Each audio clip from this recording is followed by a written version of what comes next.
Malachi chapter 3. I will send my messenger, who will prepare the way before me. Then suddenly the Lord you are seeking will come to his temple, the messenger of the covenant, whom you desire, will come, says the Lord Almighty.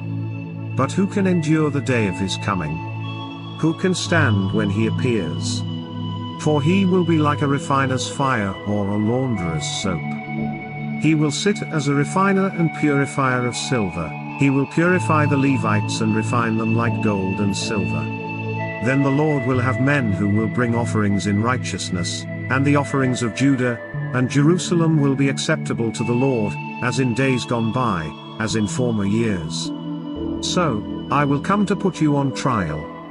I will be quick to testify against sorcerers, adulterers and perjurers, against those who defraud laborers of their wages, who oppress the widows and the fatherless, and deprive the foreigners among you of justice. But do not fear me, says the Lord Almighty.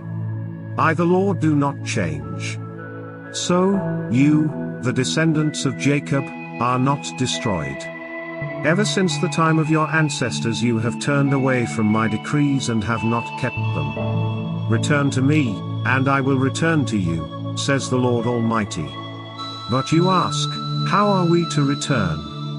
Will a mere mortal rob God? Yet you rob me.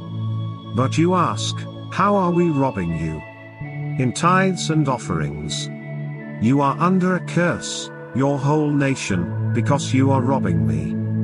Bring the whole tithe into the storehouse, that there may be food in my house.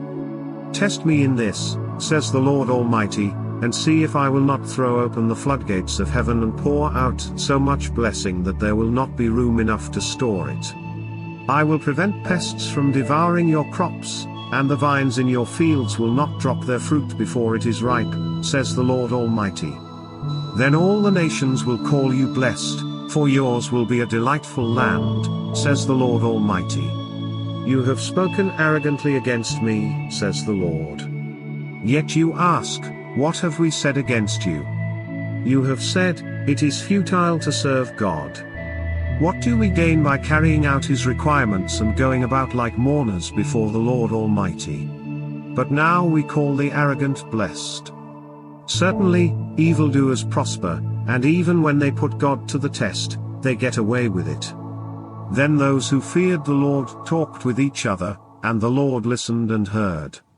A scroll of remembrance was written in his presence concerning those who feared the Lord and honored his name. On the day when I act, says the Lord Almighty, they will be my treasured possession. I will spare them, just as a father has compassion and spares his son who serves him. And you will again see the distinction between the righteous and the wicked, between those who serve God and those who do not.